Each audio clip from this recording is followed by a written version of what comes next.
Greetings for our Redwood Camp meeting, even though we're not together, and I wish we were up there. I was walking through some bay leaves the other day, and it reminded me of being in Redwood, smelling the bay leaves on the ground.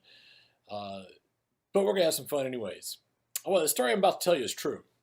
It comes from a part of the world where it is common for pastors' wives to have a choir, and maybe even some competition between the pastors' wives and their choirs. But this particular one is traveling on Sabbath. And you know how it goes. After a while, they need to make a pit stop, and so they make a pit stop. And as the pastor's wife is making her way to the restroom, she has to go through a gift shop to get there. And as she goes through the gift shop, she sees something she really, really wants. Now, I don't know what it was. I wish I knew what really spoke to her and why she really wanted this item, but she wants it. Now she's got a quandary.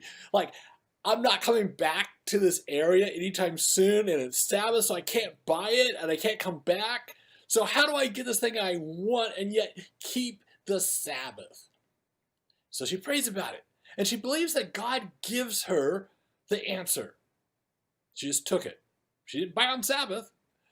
Now you may be laughing going, whoa, okay, you kept the Sabbath by not buying, but you broke the commandment, thou shalt not steal. But here's the catch. I think a lot of us have that very narrow band view of the Sabbath like that pastor's wife.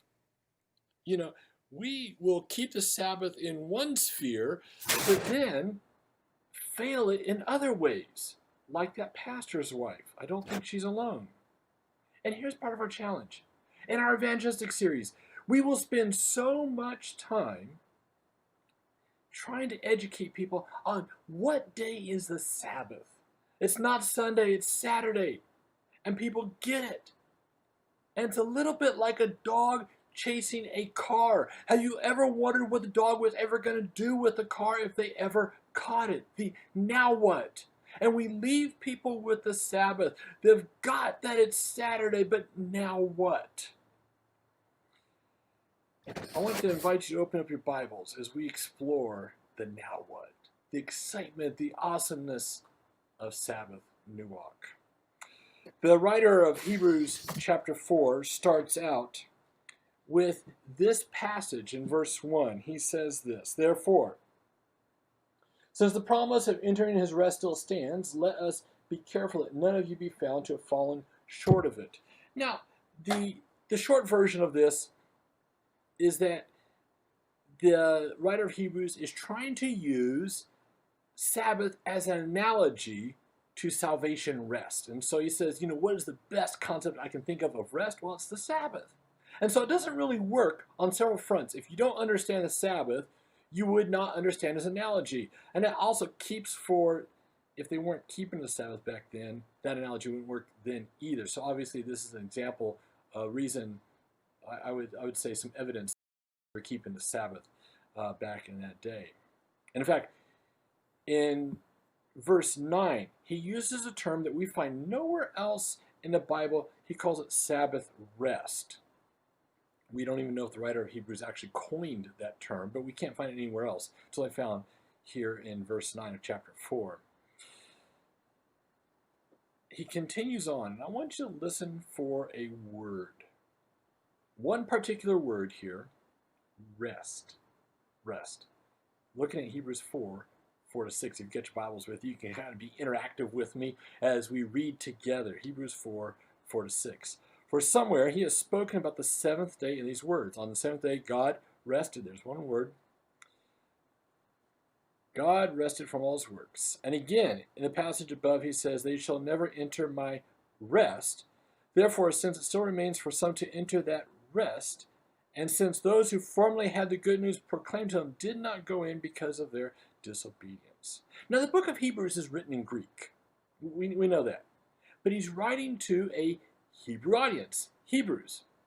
And so he's citing a lot of things from the Old Testament, including sections in this passage we just read are coming from the Old Testament. And so his whole thinking here is Old Testament concept of Sabbath rest.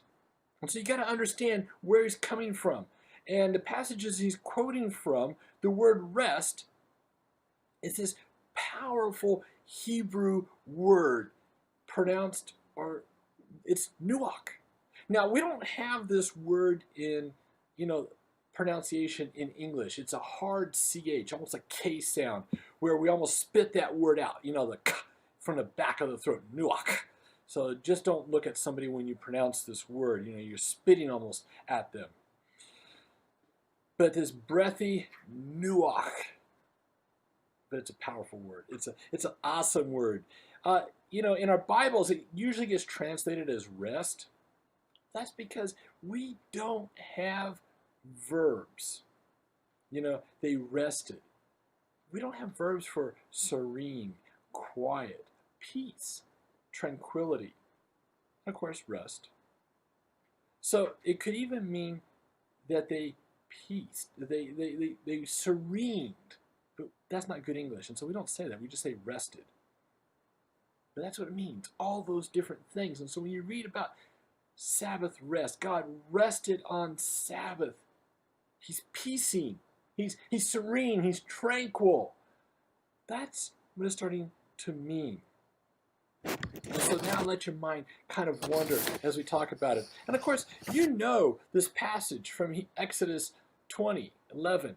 For in 6 days the Lord made the heavens and the earth, the sea, and all that is in them. But he nuach on the seventh day. Therefore the Lord blessed the Sabbath day and made it holy. If you want a really, really good book on the Sabbath, and some of you maybe have even read it or come across it, it's called The Sabbath by Abraham Joshua Heschel. And here's what he says about nuach. He says, it is a state in which there's no strife, no fear, and no distrust. He notes that it is synonymous, nuach, with the state of life in the world to come. In other words, it's a little taste of heaven. Close to where I live, they opened up an ice cream shop that unfortunately, so tragically, with the economy, they closed. But it's called Rick's Ice Cream. And I gotta tell you, this place was incredible. Now, I'm a coconut ice cream aficionado, and I judge harshly a place based upon their coconut ice cream. Is it too icy? Does it have that good coconut rich flavor? Is it got kind of a fake flavor? There's different things I'm looking for in a good coconut ice cream. I even want little pieces of coconut in there as well. And so when I went into Rick's Ice Cream, I asked for that little spoon, that little taster. And as I took that taster and I'm letting the ice cream dance on my taste buds, you know what's in my mind. I am thinking about the waffle cone to come. That's going to be of coconut ice cream. And that's what nuach is about, heaven. Our little Sabbath is a little taster of what heaven is supposed to be about. And now you have a biblical framework. I'm going to switch gears. And let's talk about what Satan is doing to keep people from experiencing nuach on Sabbath. Now this passage, this quote I have here from Richard Swinson is not a shock to anybody, especially lately, and this was written a few years ago, where he says, no one in the history of mankind has ever had to live with the number and intensity of stressors we have acting upon us today. So on the book margin, I highly recommend the book. But hold that thought for a moment. Let me ask you this. What is the most important thing for a Christian to do? Now, a lot of times I will hear such answers. If I throw it out to a congregation, I'll hear, well, love one another. I'll hear things like evangelism. And these are all good things to do. But what's the one thing that Adam and Eve were doing in the garden? What is the one thing that we are going to be doing when we get to heaven? Worship. Number one priority. It's the issue with Adam and Eve and the snake. Who are you going to worship? It is the key issue of Revelation, the end time. Who are you going to worship? And that's why it is so fundamental to us now and to our talk about Sabbath nuach. Let me give you the fundamental reason why nuach is so important. Because Sabbath nuach gives us a chance to slow down and experience Sabbath. Remember Superman's one weakness? It's kryptonite. Worship's main weakness is stress. So what happens? If you're coming stressed to church, and this happens to people all the time. In fact, even we're going to be talking about in a few moments, it happens to worship leaders. They can even lead worship, but because of stress, not worship. Isn't that crazy? You can lead worship and not worship. You can be in church and not worship.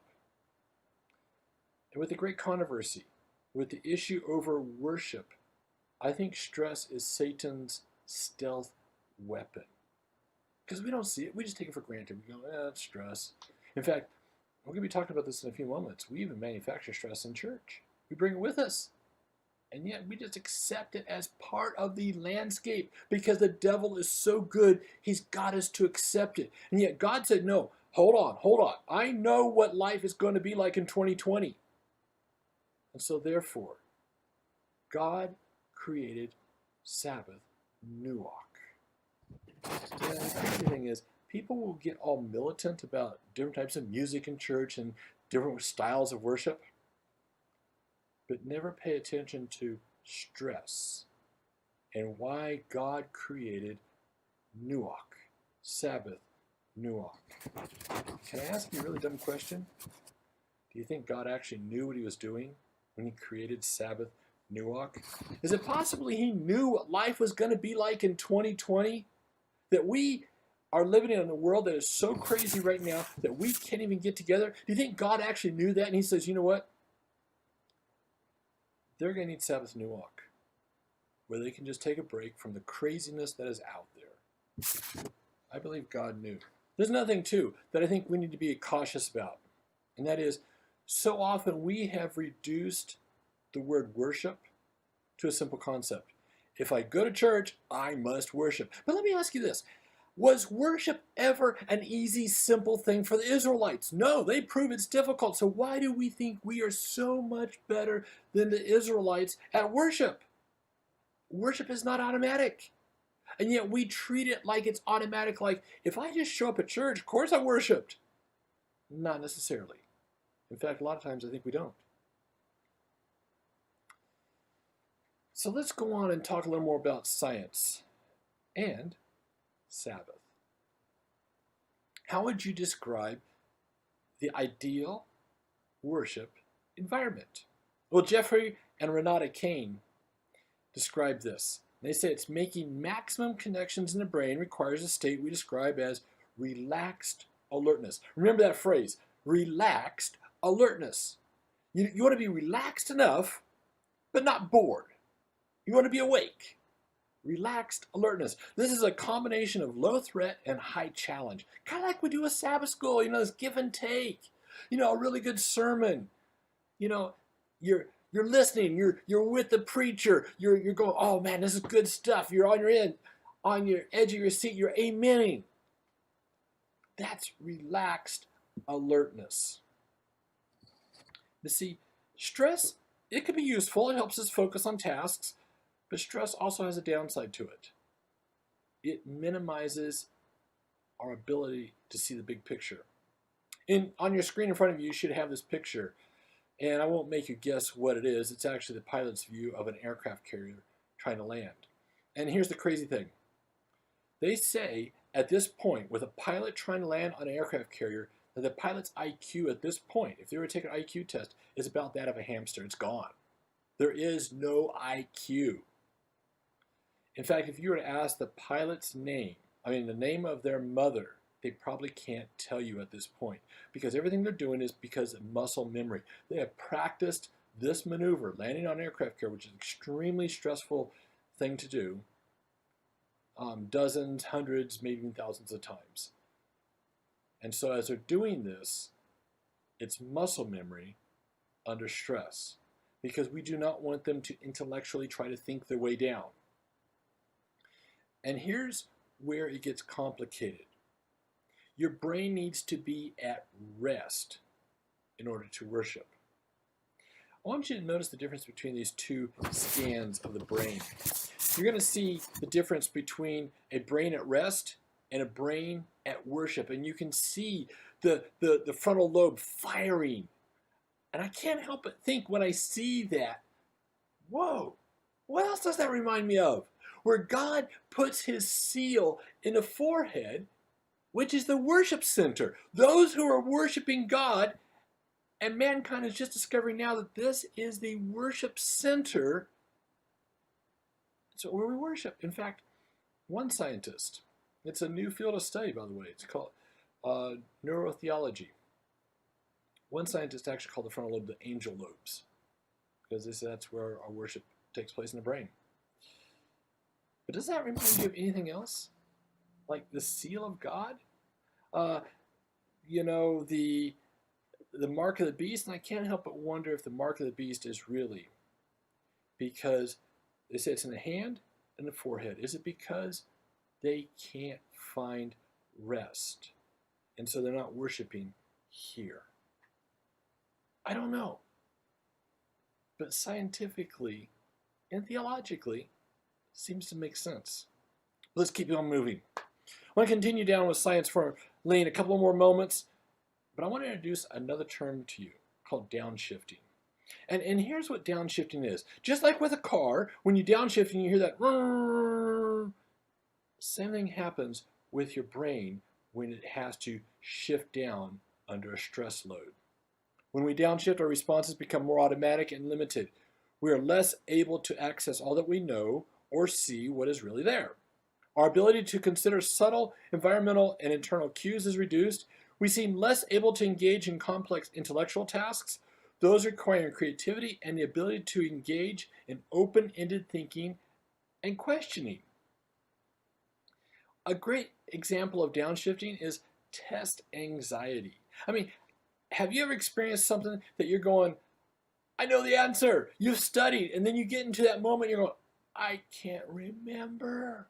Or take this one where, you meet somebody and it's hours later and you're going, oh, why did I say that? It was the greatest comeback ever. And let me ask you this one. Why are we so clever, so funny in the shower? You're sitting there in the warm water and you come up with all kinds of great ideas. Your comebacks, you replay different exchanges in your mind. You're going, why did I say that? Well, there's that word again, relaxed alertness. Remember the ideal worship environment where your brain fires? It's low threat, high challenge. Your brain's working. That's what Sabbath Nuach is supposed to be.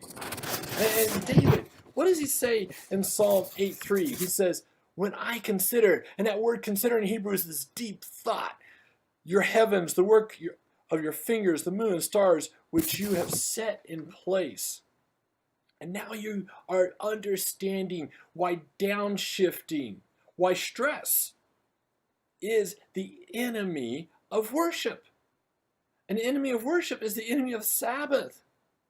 And we're needing to engage our mind fully, this relaxed alertness that God says, I know the environment for you on Sabbath because your world in 2020 is going to be nuts. And so I need you to have an environment where you can just simply be. And you can worship. And you can make all these crazy connections in your mind about how great our God is. So now that you have this biblical framework, this scientific framework too, in your mind, let's talk about some application. Application to our lives. Nehemiah 13:19 says this. When the evening shadows fell on the gates of Jerusalem before the Sabbath, I ordered the doors to be shut and not open until Sabbath was over. I stationed some of my own men at the gates so that no load would be brought in on the Sabbath. Now, let's be honest. Back in Nehemiah's day, it was an agrarian, a farming environment. Everybody farmed almost, okay? In our world, that almost rarely happens. Most of us have desk jobs. So when it says not carrying a load on the Sabbath, some of us might just dismiss that and say, oh, that's one of those old antiquated texts. But no, how do we apply that to 2020? Most of us end up carrying a mental load on Sabbath. Where Nehemiah says, don't carry a load on the Sabbath, we're carrying one. We carry it home, then we carry it throughout the weekend. And even when we are given opportunities to put that mental load down, we don't. We just keep ruminating on it. When it comes to Sabbath, we struggle to unplug, to find nuance. That's why I like the Sabbath Project. These signs they hold up, it says, I'm unplugging. I unplug to, one of my favorite ones is to hear God's voice. Sabbath.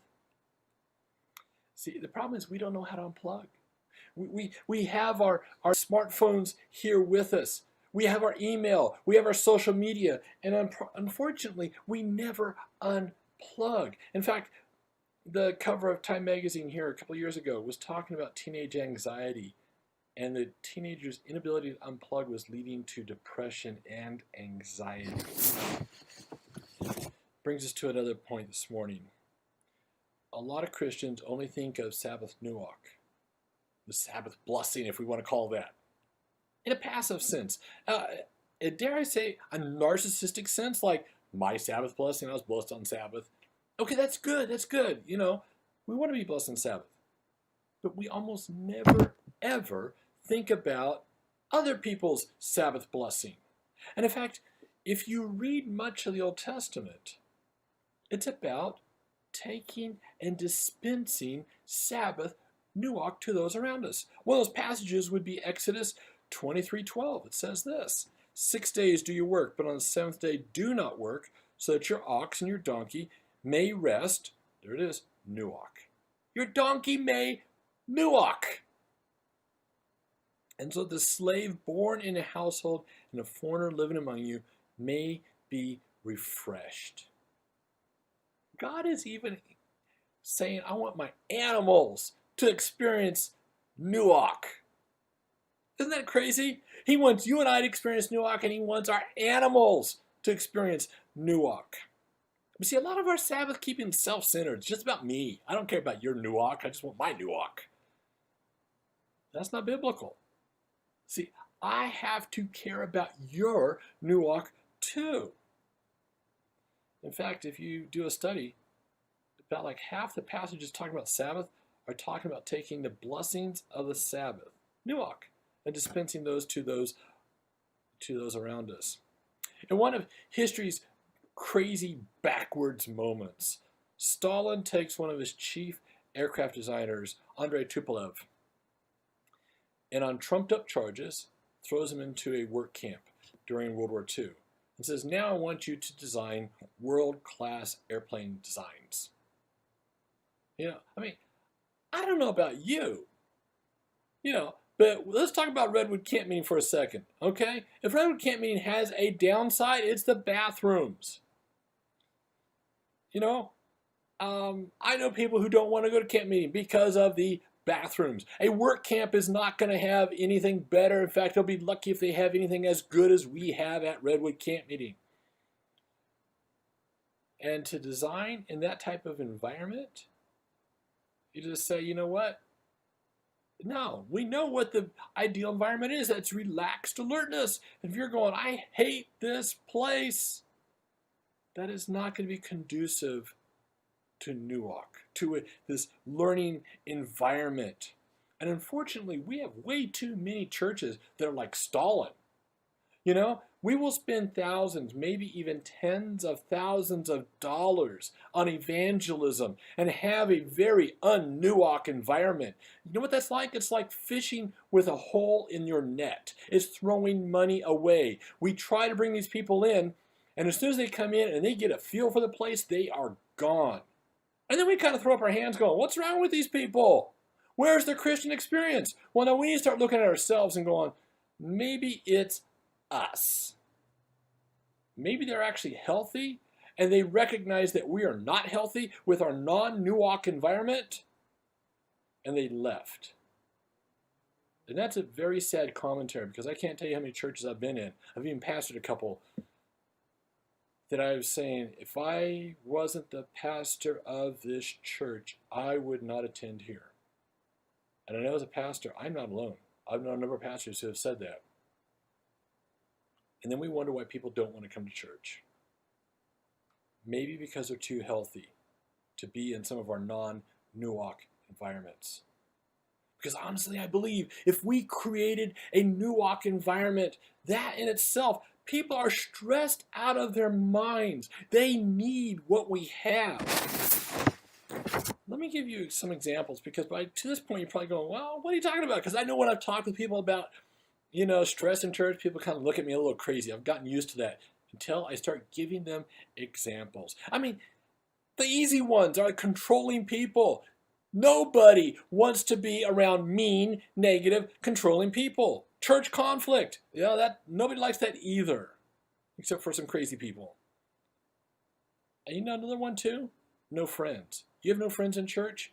You're like, I'm not sure I really want to stay here. I mean, it's like being in a cafeteria when you were a kid and you don't have anybody to sit with. That is not comfortable. Same thing with church. Let me give you a few others real fast about what Sabbath is like. And let me give you an illustration. We talk about carrying a load on the Sabbath. It's kind of like holding a brick. A brick. And yet we will start giving people bricks of stress on Sabbath. And we don't think anything about it. One of those issues is just getting to church. Sometimes we forget, people with young children, how stressful it can be just to get to church. Maybe it's a marriage where one is a member of the church and the other one is not a believer.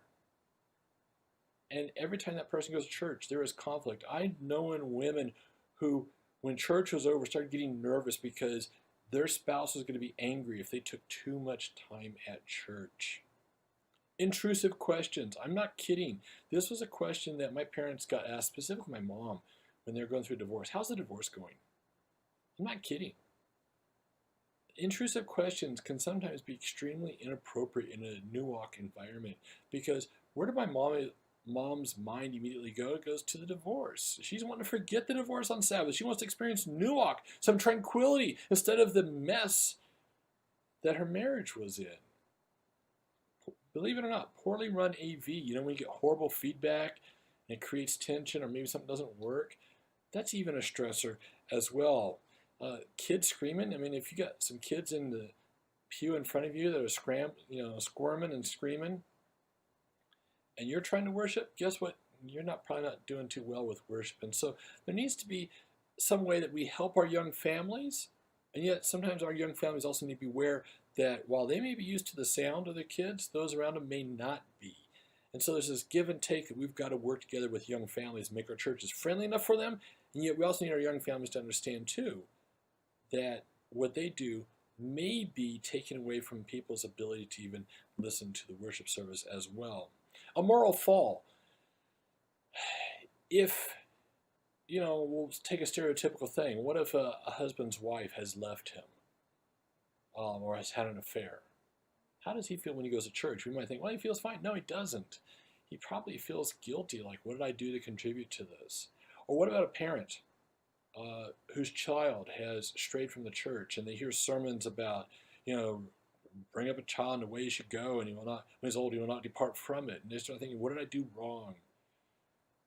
A moral fall in the family can be a hugely stressful thing, and so we need to be very careful in the church of how we have those conversations, and also recognize that grace is needed for these individuals who maybe with their immediate family have somebody who's struggling. But we say, we still want you to come. Even if your family member isn't coming with you, we still want you to be here. We're going to love you here. Non-Nuwak talk. I remember I talked to One of my elders once said, how's work going? And immediately his face just changed. And he goes, oh, I got a new boss, and she's just been riding us. And where was his mind? Was his mind talking about Nuach and Sabbath and all how great this is? No, I just took him back into the work week. We've got to be careful about our questions. Some of our questions, not just the intrusive ones, like how's the divorce going, but sometimes even something as simple as how's work can be extremely inappropriate. Being an outsider, if your family is, socially, economically not on the same level as other families in church, or maybe you don't speak the language as well, different ethnicities, all kinds of ways to be an outsider. What if you're single and it's a family church, and every time you talk about family and you're going, I'm single, but they say family, and I don't have a family here. We have to be really aware of some of the stressors we would create in church and wonder then, why do people leave? Maybe because we created stress for them. Introversion. A lot of times we create church, we define spirituality by being an extrovert. I'm an extrovert. I like talking to people. But my wife is not. So when you say, stand up and greet one another, I mean, she's almost at that point going, okay, you just kill me now. I'm like, hey, who can I talk to? We need to be aware that fully 50% of our churches are probably introverts.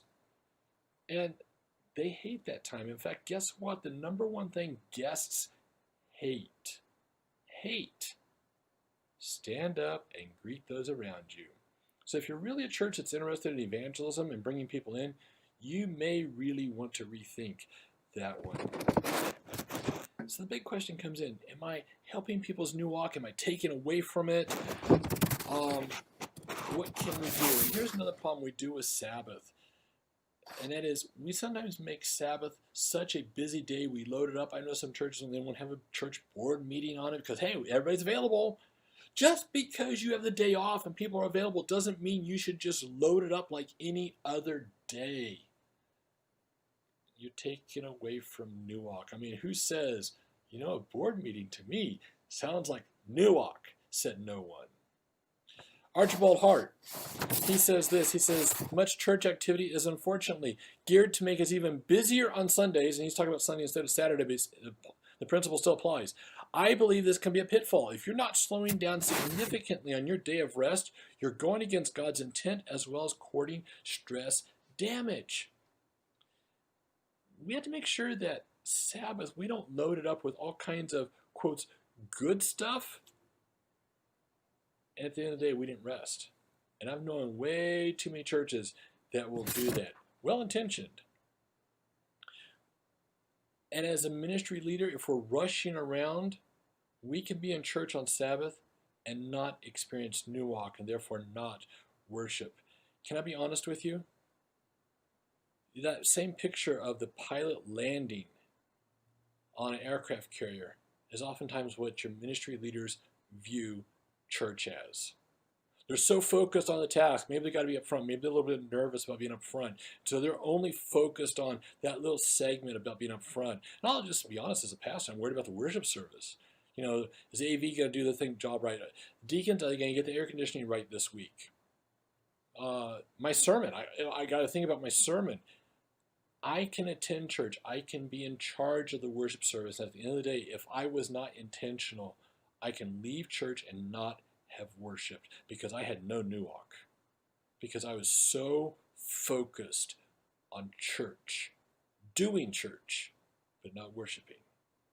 And so this is a warning to people that, one, don't bring bricks to others. I've known people who they would see the school teacher and they'd come up and want to do an impromptu parent-teacher conference. I've known principals who would come to church late and leave early because they didn't want to talk to the parents. They just wanted to worship. And pastors, it's a job. You can become a casual of the job, your worship. Because people come after church and they want to talk to you about everything. Things that really shouldn't be dealt with on Sabbath, like the parking lot. I saw weeds growing in the parking lot. We really need to repaint this church. What does that have to do with Sabbath? Nothing. And yet we will load Sabbath with these bricks. And so I want you to have the concept of a brick. That we will load the pastor, we will load ministry leaders with bricks. Then we say, Happy Sabbath. No. If we're serious about Sabbath, we have to be serious about Sabbath nuach. Serious about worship. Just think for a moment, though. What our churches would be like if they had a reputation for being Sabbath nuach churches. Think about it. You don't have to go to a bar to find friends because you're going to a church and you're going, these people genuinely care about me. They want me to experience nuach. I can worship. I want to leave you with a story.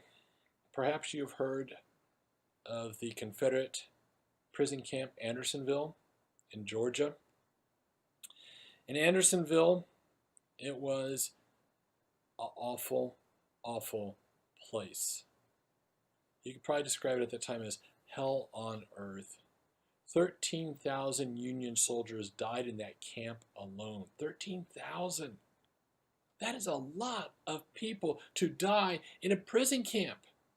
That's not in battle. That's in a prison camp, dying from dysentery, dying from other kinds of diseases. And here's one of the crazy, sad ironies of history. Andersonville sits on one of the world's great deposits of kaolin. Kaolin has been used to curb the effects of dysentery, one of the main killers of those soldiers.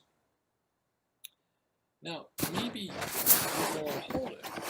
I've never heard of kaolin. Yes, you have.